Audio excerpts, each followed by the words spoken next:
If you're familiar, anybody's familiar with 75 hard, if you're not doing anything right now and you're not interested in going full steam ahead, and I tell you to go do 75 hard of personal branding, you're going to be like, yeah, I'll do it for a couple of days and then get burnt out. So once you Yeah. get started and doing a little bit more, maybe you're posting inconsistently or you're posting every other day, get to posting once a day on Facebook, then get to post twice a day. And then after about 90 days, you can really start to analyze some of this stuff. But what I would tell you is take an inventory of the questions you and your team are getting on a daily basis from current Mm. clients, from prospects, from referral partners, just from anybody that asks you questions, and turn those things into content, both written and in video. Hi, and welcome to the 91 Day Success Podcast. I'm your host, Jonathan Mast, and I am really excited today to have Adam McChesney with me. Adam, I messed it up. I'm going to do that again.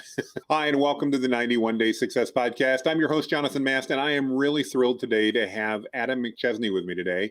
We've been talking recently, just recently met, and have had the opportunity to chat about branding and personal branding and building your brand. And Adam and I have a lot of things we share in common. And I'm really excited to have him share his story and what he does and how he helps business leaders build their brands and some of the advice that he has along that. So with that, Adam, thank you so much for joining us. Would you start off by those maybe people that don't know you or where I was a month ago when I hadn't met you yet? Tell us a little bit about yourself as an introduction, if you would. Yeah, first off, thanks for having me, Jonathan. It was a pleasure having you on my live and podcast last week. But my name's Adam McChesney. As you mentioned, I'm here in St. Louis, Missouri, born and raised here, live with my wife, Delaney, our 9-month-old Murphy, and our dog, Georgie. I'll cut to the chase, but I spent 5 years in medical device sales right out of college. If anybody's familiar with CPAP equipment, ResMed is the company that I worked for on the second half of that. In 2018, I got into digital marketing through Rank and Rent digital marketing. I built 200 websites on my own, built the sites, did the SEO, got the Google business profile, started selling those leads, went full time in July 2020. And from there turned into more of a traditional digital marketing agency. Did a lot of the work myself for the first 9 months, then became a franchise of a digital marketing agency, then became a partner of that digital marketing agency, now doing stuff with Builders of Authority, which we'll talk about probably for the most part of this. But I scaled my first agency from 0 to 7 figures in 15 months. Wow. And then I scaled up to about $200,000 a month in agency revenue in my franchise in December of 2022. And the backing of all brand. So about 90% of our leads, even when we ended up doing a merger, they were all coming in from whether it was partnerships I created, whether it was my organic social media content, me being a podcast guest, me speaking on stage. I built a blueprint that now I've given over 50 talks, both here in the States as well as Latin America, specifically on helping agency owners as well as the general entrepreneur get more out of their organic social media content to become the authorities in their respective spaces. I love how you describe that. Thank you for making that simple and easy to understand. So I guess let's start at the beginning with the question that I know most of our listeners are asking right now. They're groaning and they're going, "Oh, I've heard about this personal branding stuff before. I don't want to do video. I just want to run my business." Help them understand, because you and I have both built our personal brands and we both get leads, I think, every day from the fact that we've done that. But help them understand why do they need a personal brand, and why does it matter, especially as an agency, why does it matter that owner has a brand to pull in leads, and why does it work? Yeah, so that's a great question. And so I'll answer it two different ways. People like have that complaint and that excuse all the time. I tell them, continue what you're doing. No Exactly. one's How's that working for you, right? no one's forcing you to go build a personal brand. But one of the biggest gripes, if you will, that I do have about not just the digital marketing space, but a lot of spaces where there's coaches and consultants that come in and tell people to do X, Y, and Z for prospecting and sales, is that the digital marketing space is filled with coaches, consultants, masterminds that they've never actually done what they're teaching. Mm, And so yes. everybody's doing the outdated or mundane strategies of listening to a coach that ran an agency years ago, or they're listening to somebody that actually never ran a forward facing agency, somebody that's ran a white label company, right? But they're teaching you how to go get clients, but they've never actually gotten a client other than a digital marketing agency. There's all these different avenues that Yeah. the more and more I grew my agency, I started to get insights on, I just stayed away, but I started to get more and more insights on the reality of what the problem is about the agency space in general. And I think every industry has the same stuff. So it's not just about digital marketing, but stepping into this space now, I've been able to see it from a different light and understand the true reality of this. But I'll actually take you back to 2016. I worked for a very small medical device company here in St. Louis, and I had a territory of about 18 states, and most all of them were on the East Coast. So nobody really knew who we were. We were definitely Hmm. on the cheaper side of the product because we didn't have a large overhead like a lot of the publicly traded companies did. But I had to go knock doors like 80% of the year. And I would go up to Boston and in on Harvard's medical campus, which is one of my biggest accounts. There were 4 reps from one of the competitors. That's how much business there was on that campus, that there was Wow. 4 reps from one company. I'm going in there having to try to get that business, but then I have 18 states in a whole. So I learned and I cut my teeth on sales and prospecting, on follow up, on upselling and cross selling, and all of those things. So I got a lot of good experience there for about 18 months. Then I went over to ResMed, and ResMed is like the player in the CPAP space. I was in a support role, and then I got promoted to a key account manager role. It didn't matter like 90% of the time whether it was Adam, the rep before me, or the rep after me. If these companies wanted to get reimbursed by insurance, they had to buy ResMed or the one competitor we had on devices or the 2 other competitors on masks. So I was really ResMed, Adam from a customer service and account management standpoint, but I had to cross sell, upsell, solution sell, as well as take away some market share in certain instances. So I thought, and I am good at sales, but I thought I was really good at sales. But then I go into digital marketing, right? And so I go full time in July 2020, and July 2020 I sell $0 in digital marketing stuff. So meanwhile, I just left this $200,000 a year job at ResMed that I could have stayed probably for the rest of my career and been totally fine with employee stock, benefits, 401k, like you name it, I had it. And it was just a lot of travel, and I wanted to become an entrepreneur. So Hmm. I'm sitting here, and in August, after not selling anything, I'm like, I need to figure this out because this is not going to sustain. We just bought our, forever dream home. We got married less than a year ago. We want to have kids soon, the whole gamut.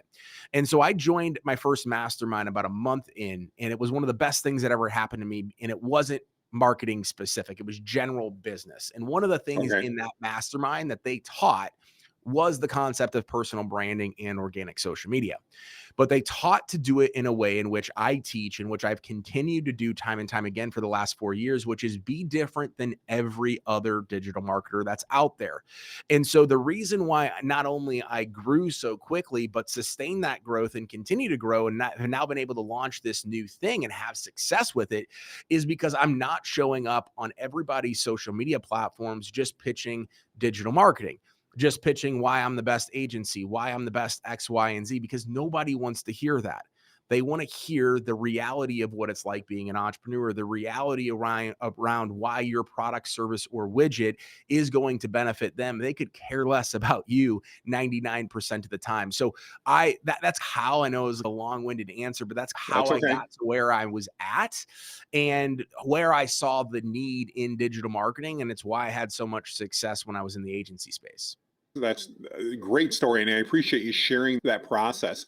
So, as you started building your brand, Adam, and as you did that, what things did you notice were different in the sales process? You mentioned you made that move from medical into the agency world, and we've all had those donut months, and we're like, "Uh oh, the reality check. I guess I'm not this god of sales that's doing everything. I need to double check myself." But how did building a brand, how did that help on the sales side, on the business growth side, on the incoming lead side? How does that impact that, or how did that impact it for you? Yeah. So the first client I ever sold that I could track back to personal branding because I added him and he followed my stuff and reached out, DM'd me and said, "Hey, I need a new website with SEO and ads." I literally sold that deal at day 89. Like Wow. that absolutely contribute. That's day 89 of me posting twice a day, every single day, doing a weekly live and adding 5 new friends on Facebook. And so I told myself literally I was going to give it 90 days because that's what the guy running the program said. Give it 90 days of doing this. And so luckily it paid off and I just took it from there. But at its peak, right? So I haven't been in the day to day of an agency since March of 2024. So a couple of months ago at this, as a recording, I was getting anywhere from 3 to 5 leads a day of ideal client profiles of people reaching out to me. So it wasn't just the activity of like me making posts and seeing comments of, oh my gosh, I need a website, I need digital marketing, I need whatever. I had built this ecosystem of partnerships, whether Hmm. that was partnerships offline, but they spent time online in Facebook groups, right? So I would get buddy with the admins and figure out how we could benefit each other, or just everybody knew that I did digital marketing. And so they're got their Hawkeyes out. Hey, somebody needs a website over here, X, Y, and Z. They're just tagging me, connecting me, doing all these DMs, or my past clients are raving about me, what have you. So it was that I was building a personal brand with my content, but it was also that I had 4 years of track record where all these people just know I'm a digital marketing guy, I'm the personal branding guy, etc. They're doing a lot of the selling for me. So it was a compound approach that started really first deal at day 89 and finished up with 3 to 5 leads a day coming in pretty significantly. Well, great story and super fast turnaround to have that first deal come in under 90 days is, I know that's not necessarily what I would call normal. It takes time. Obviously, it shows the amount of intensity and purpose that you put into building that brand and making that carry on through. For that entrepreneur and that agency owner that's listening today that's wondering, okay, I get it. I need to build a personal brand. What do you recommend they do to get started? What are some of the first steps that an agency owner or an entrepreneur should be taking as they go, all right, by the end of 2024, we've got just over 6 months. I want to be going into 2025 having a brand that like that snowball rolling downhill. I know you don't get much snow in St. Louis, but it's growing, it's building, not just starting, but we're starting together. What should they be doing now in the last couple weeks of June, the first couple weeks of July to begin that process, Adam? Yeah, so I always tell everybody to take an audit of what you're currently doing from like an activity standpoint. Hmm. So I can go tell you, hey, here's what I'm doing or here's what I recommend, but it would be like if you're familiar, anybody's familiar with 75 hard, if you're not doing anything right now and you're not interested in going full steam ahead and I tell you to go do 75 hard of personal branding, you're going to be like, yeah, I'll do it for a couple days and then get burnt out. So Right. I tell everybody, take an audit of what you're currently doing. How often are you posting daily, weekly, and monthly? What platforms are you on? Are you doing short form content, long form content, short form video, long form video, all of those things? And then for most people, like 99% of people, you just need to start doing more. Most Mm, people aren't suffering from, oh my gosh, they're posting a bunch of content and it's just not clicking. Usually it's that people aren't doing enough. So once you yeah. get started and doing a little bit more, maybe you're posting inconsistently or you're posting every other day, get to posting once a day on Facebook, then get to post twice a day. And then after about 90 days, you can really start to analyze some of this stuff. But what I would tell you is take an inventory of the questions you and your team are getting on a daily basis from current Mm, clients, from prospects, from referral partners, just from anybody that asks you questions, and turn those things into content, both written and in video. You don't have to overthink how good you have to be at creating content. There's enough things that you can talk about. And I've been doing this now for 4 years, and sometimes I do run out of ideas, but I keep a notes section on my phone of content and I just keep adding stuff in there. So think about the questions or the topics or the ideas that come up on a daily basis and put that somewhere where you can go back into a content bank and then just start repurposing it whenever it makes sense. I think that's just absolutely amazing advice. And I can relate. So I started really focused on building my brand on October 7th of 2022. And I remember the date because I was literally listening to a Gary Vaynerchuk video, which I didn't normally do. And Gary said the exact same thing you just shared, which is whatever you're doing now, you need to do more. And I thought I was doing a fair amount at that point. I was probably posting a couple times a week and was doing that, was trying, but you then nailed something that I don't know where I heard it from, but answer the questions that you're already being asked. There are so many questions that you're already being asked, that your team's already being asked. You don't need to go to great lengths. You don't even need to get a studio set up. And you've got a beautiful studio set up. But am I wrong in saying that getting started, if you just grab your phone, hold it out, and do a selfie style video answering a question like that in say 60 seconds, or maybe if it takes a couple minutes, that is a great place to get started? What are your thoughts on that? Absolutely. You got to get started somewhere, right? And so some of my first videos are the funniest ones. Like, I looked like a bum. I was just getting on social media to get on social media to say that I was doing it and start to get the repetitions. I'm a little over 100 podcasts in as a host now, like 120-ish probably. My first couple of podcasts, like, you couldn't see it, but I was literally freaking sweating. Terrible at being a host, right? So with anything, it's like going to the gym or doing just any activity that you would do on a daily basis, reading, any of those things. It's just getting the reps in and then building on it from there. You have to build the habit and the routine first before you end up becoming an industry expert or a subject matter expert or any of those things. So you just got to get started and then figure out how to tweak things and improve them from there. I love that. You've got to build the habit and the routine first. I think that's, if you're watching, guys, that may be the best advice you're going to get on this podcast. Not to take anything away, but that is so valuable to think about the fact that you need to build the habit and the routine first. I know, Adam, having been in the digital marketing world for many years, I sold my first website in 1990s and took some rocky roads, but finally ended up really getting full-time involved in 2010. And I can't tell you how many clients I've talked to over the years that we've talked to about just content marketing. Blogging was one of the big things we used to talk about years ago. And I'll never forget, I had a divorce attorney that I worked with, and he wrote 3 blogs over the course of about 6 weeks. And then he announced to me at our meeting that blogging didn't work. And I'm like, well, why didn't it work? He goes, I've written 3 blogs. It's been 6 weeks and I haven't got a new phone call yet. And he was convinced that was the case and just gave up. It's probably like me with my dieting. When I go, all right, so I ate good today. Why am I not 10 pounds lighter? Yeah. Because I ate good today, not yesterday and not tomorrow, but I ate good today. I think that habit is so incredibly important. I love where you do that. And I love your idea that you talked about having a place where you keep notes. I've Mm. used Evernote for years. That's my spot where I do. And you're right. I have a long list. And whenever I come up with an idea, I put it over there. And it's amazing how many times when it's time to make content, I don't know what to talk about. And then I can go back to that list and I'm like, oh, now I've got hundreds of things to talk about. Talk to me a little bit from your perspective. The other thing I hear a lot about people that are pursuing branding is I need a perfect studio. I need to practice. I need to make sure that everything looks perfect. When it comes to branding, especially as we're getting started, compare and contrast for me, if you will, doing a good job in answering the question effectively versus doing it perfectly. So I think there's very few platforms that you have to like 100% like knock it out of the park in order for it to be massively like impactful or successful.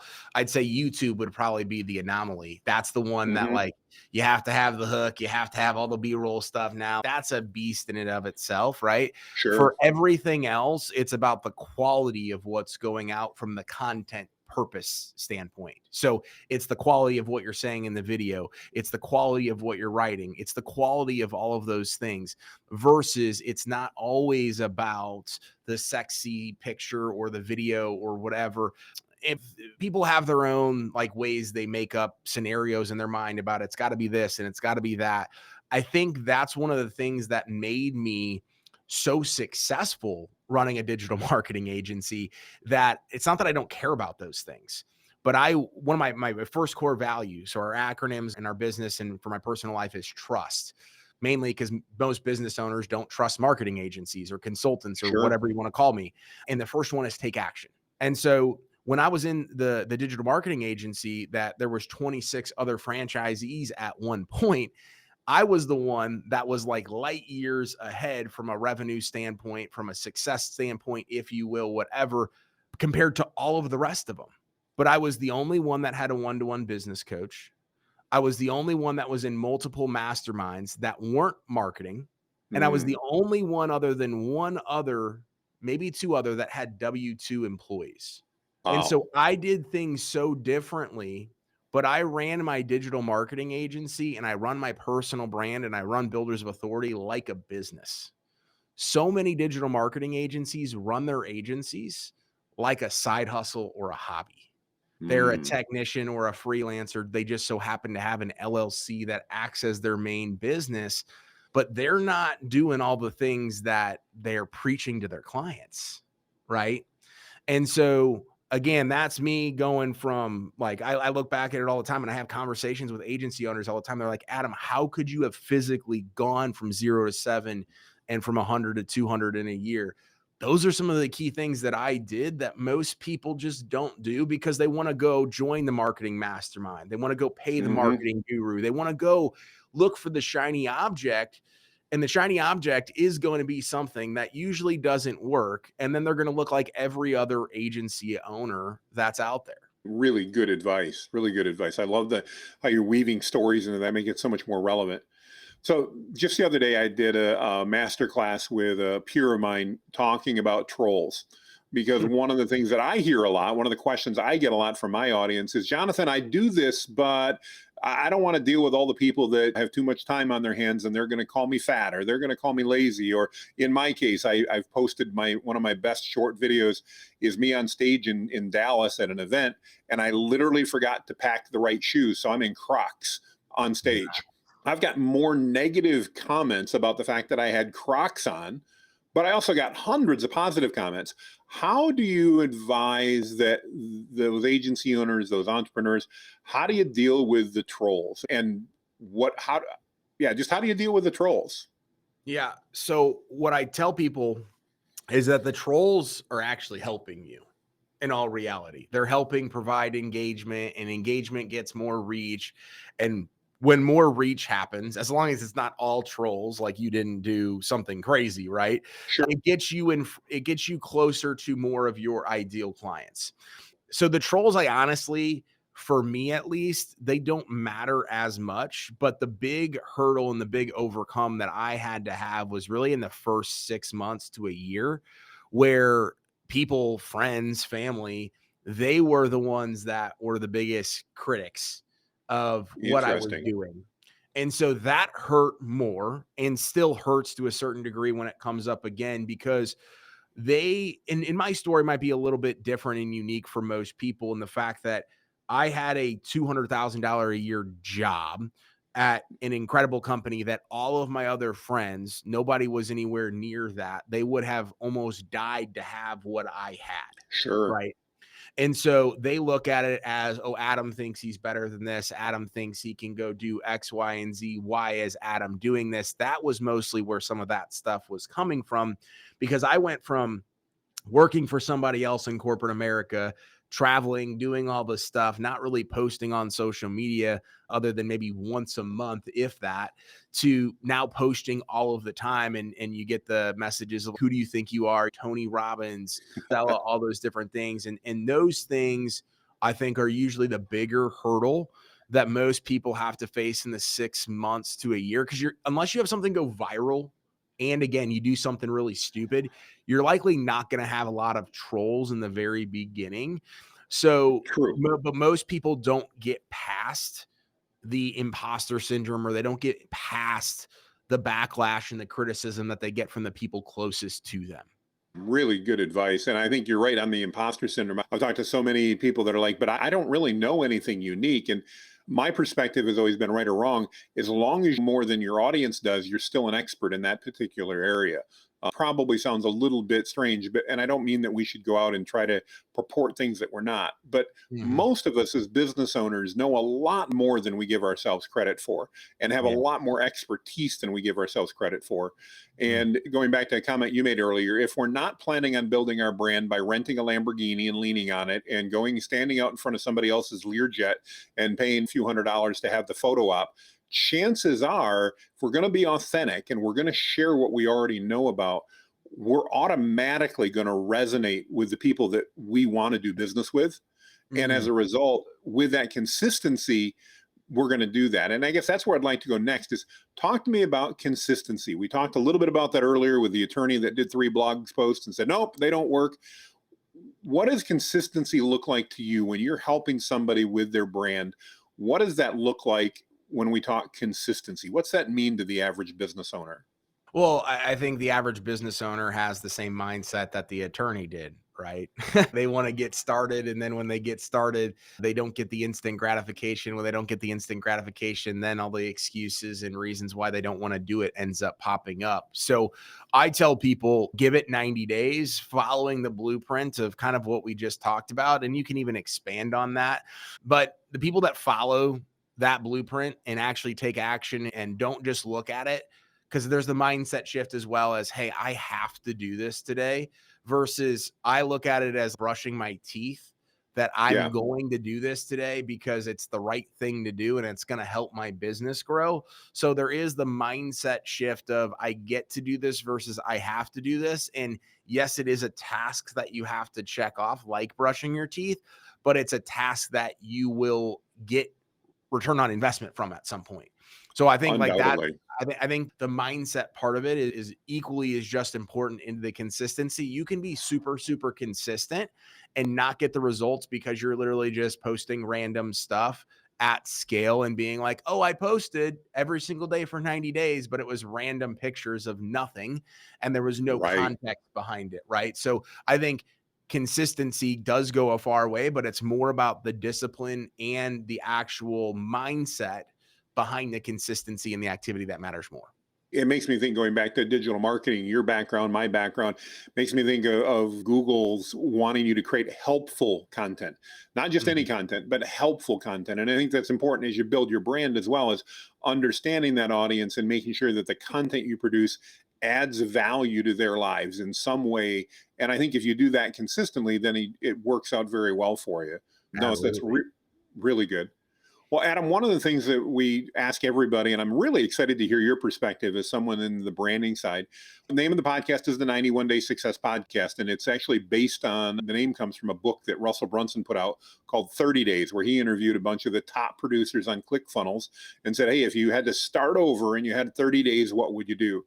Well, one, I didn't think 30 days was great, and I didn't have thousands of users that are using my software. So I thought we'd do something a little more practical and focus on 3 months or 91 days. So let me ask you, if you were going to yourself, or if you were advising someone, they had $1,000 to invest in a new venture, and the goal was at 91 days to be at $10,000 or more in revenue, what advice would you give to follow those first 3 months or 91 days? So, incredible question, by the way. I would invest in a mastermind that was outside of my industry. So, if we're talking digital marketing or we're talking a B2B type of service, and I would invest in a mastermind that got me in the room of the people that I wanted to do business with.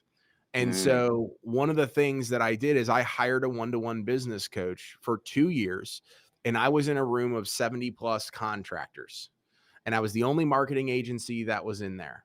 While every other marketing agency was all in the marketing agency masterminds, I was networking and learning from and doing business with my ideal clients, hearing from them on their experience working with us and other agencies, the good, the bad, the ugly, and everything in between. So then that way I could level up my service, my team's service, and our offerings to them. So I wouldn't just join a mastermind. I wouldn't just do that. I would join a mastermind if it's B2B with your ideal clients. So that way you can start to network with them, learn how they breathe, how they do the activities. So you can become better and hit that $10,000 a month mark in 91 days. great advice. And I think my favorite type, contrarian advice. Everybody thinks, like you said, if you're in the marketing business, join a marketing mastermind group with a bunch of other marketers to learn. And while there can be value in that, I love how you joined a contractors mastermind and instead got to become a trusted resource. Again, really what we're talking about here, you built your brand, you built that trust within that group, which then obviously led to you being the first person they thought of. You were the expert in the room every time they had a question about marketing. I love that. I love that. What great advice. Adam, as we bring the plane in for a landing, we try to wrap. What final advice would you give to those people listening today, the things they should do next? And as part of that, let us know how they would get in touch with you if they want to learn more about how to build that authority that you talk about. Yeah, absolutely. So the first thing that I would say again is literally just do that inventory audit and go do more. If you're not taking action or you're not taking advantage of all the different platforms that are out there, just go do stuff. And then we can figure out how to make it fancy, how to make it better, and analyze the data and do all those things. And I wanted to share one last piece of advice that I wish I would have learned earlier about this, specifically for agency owners. So most agency owners there that adopt this strategy, they're like, oh my gosh, this is absolutely incredible, right? I'm getting all these leads. I'm selling more. We were selling 20 new clients a month in certain instances, 20 new clients, like 20 new SEO clients a month. It got to be That's insane. crazy. And that was when I was a franchisee running my own team, right? And so we're having to hire more account managers and do all of that stuff. There is so much power in having a personal brand and being that subject matter expert. But if you don't know how to manage and run a team, you are going to be in big trouble, whether you have the personal brand or not. And you're onboarding a lot of clients, but people know you, Adam. I was at an agency and people knew the agency because I promoted the agency, but so many of our clients still to this day knew it as Adam, right? Mm, Because yes. they signed up with me, even if I didn't sell the account, they signed up with me because of Adam. And that's a really awesome thing. But when problems arise, when issues occur, that they don't care. They want to talk to you. So it's Yeah. really important as you're building a personal brand or whatever avenue that is generating leads for your agency and you're growing. You need to understand the rite of passage, if you will, and surround yourself with a bunch of A players. So then that way, when they go from Adam or Jonathan to whoever, that next layer is just as good, if not better, at taking care of them. So tying in the client experience and all of those things. Otherwise, you're going to have 100 plus clients that when stuff goes wrong, they only want to hear from you. And so, having dealt with that in certain instances throughout my journey, working with hundreds and hundreds of businesses, growing to $200,000 a month in revenue is awesome. But when 90+% come in from your personal brand, it's also a very tall order that I was a massive learning lesson and growth period that I had to have in order to get out on the other side. So I just wanted to share that as we wrap up here. Really good advice. And I think very relevant, making sure that as you're building the brand, you also need to build the team around you so that your clients have that amazing experience across the board. So, Adam, I know you do offer some coaching and some consulting and things like that. If people want to reach out and connect with you at Builders of Authority, what's the best way for them to do that? Yeah, absolutely. So you can reach out to me on Facebook, Adam McChesney. You'll see me with a red shirt with the AM logo on there. You can do Instagram as well, Adam L. McChesney, or go to buildauthority.com, see the different offers that we have available. We have a group mastermind and we have one-to-one coaching. And if you don't mind, Jonathan, I actually wanted to do a giveaway for your audience. I'll send No, you that'd the be link. great. I'll send you the link, but we actually have a course that we launched and used to sell and typically sell it for $1,000. I want to give it to your audience away for Oh, that's free. amazing. Thank you, Adam. So it'll actually go over some of the key 7 steps that we've used in order to grow our agency or when we grew our agency and continue to grow our business. So I'll make sure Jonathan has that to put that in the show notes. So take advantage of that, play around with it, start taking some action. And I can't wait to hear how it works out for you.